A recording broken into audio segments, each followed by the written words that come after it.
Okey, video kali ni kita nak tengok cara macam mana kita nak buat scene switcher menggunakan Needle Engine. Okey, saya dah siapkan scene yang boleh nampak dekat sini. Saya ada 4 scene, satu adalah manual. Okey, ini adalah scene manual. Kemudian saya ada scene A, ini scene A. Okey, scene A ada kotak biru. Scene B ada sphere merah dan scene C ada uh, kapsul hijau. Okey. Jadi, apa kita buat? Kita pergi ke menu. Okey, menu ni, saya nak jadikan plane ni sebagai button saya. So, saya ada plane 1, plane 2 dan plane 3. Okey, jadi saya nak bila user ni klik pada scene plane 1 ni, scene A, dia pergi scene A, dia akan pergi ke scene A lah. Okey, kalau dia pergi scene B, dia akan pergi scene B. Kalau dia klik kat scene C, dia akan pergi scene C.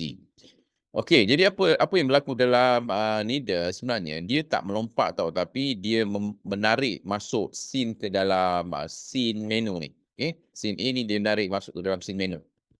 Okey, jadi kita tengok cara kita nak buat. First adalah kita nak jadikan dia button, play ni nak jadikan button. Jadi saya akan masukkan komponen dia, button. Okey, supaya kita boleh klik. Okey.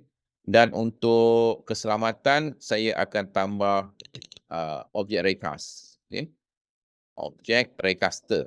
Okay. Dia tulis ni objek raycaster enable pointer interaction with 3D object. Okay.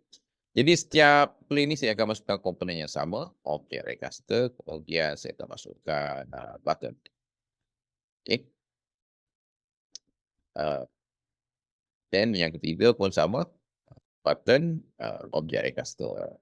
Okay. Mana dulu pun tak kisah. Okay. Raycaster.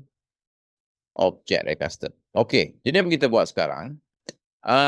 Dalam menu, kita nak masukkan komponen dalam asset management, kita nak panggil scene switcher. Okey, jadi ini adalah komponen scene switcher. Jadi kita nak access scene switcher ni melalui button ni. Okey, pada plane. Jadi on click pada plane 1, on click plus saya tarik menu masuk. Kemudian kita nak access scene switcher, select scene asset. Jadi asset yang kita nak masukkan kat sini adalah scene A. Okay. Macam tu pun plane nombor 2 pun sama. Kita akan masukkan daripada menu. Kita akan access scene switcher, scene asset, scene B. Plane 3 pun sama. Plus menu, kita tarik menu masuk. Okay, scene switcher, scene asset, masukkan scene C. Baik. Kemudian kita balik ke menu tadi. Kat sini kita punya control yang akan control ni scene switcher ni. Okey, jadi kat sini dia tulis sini auto load first scene. Jadi kita kena masukkan 3 scene kita di dalam array ni. Kita tengok kita ada list is empty. Kita masukkan juga ketiga-tiga scene kita kat dalam ni. Okay. Default dia 1 kita kena masukkan. Okay. Kita tak perlu masukkan semua sebenarnya, tapi saya masukkan je semua. Sebab ada fungsi dia. Okay, kalau kita nak, kita tengok parameter auto load first scene. Jadi bila kita run, dia akan load first scene ni, scene A ni. Okay. Kalau kita tak on ni, dia akan load scene ni, kosong ni. Okay. Kosong tak ada apa-apa, kemudian baru kita klik button, baru dia keluarlah scene A. Tapi saya tak nak, saya nak dia, bila load dia akan load scene A. Kemudian saya tak nak create menu button. Menu button ni kalau kita check, dia akan berada kat sini. Dalam kita punya menu bawah ni, dia akan ada scene A, scene B, scene C lah. Jadi kita boleh guna tu sebagai kita punya menu. Tapi sebabkan kita nak gunakan 3D object kita ni sebagai menu, jadi saya tak nak pakai create menu button. Okay. Dekat sebelah bawah, dia ada use keyboard tau. Jadi kalau kita check ni, kita boleh gunakan keypad, anak panah keypad untuk kita menukar scene. Tapi saya tak nak.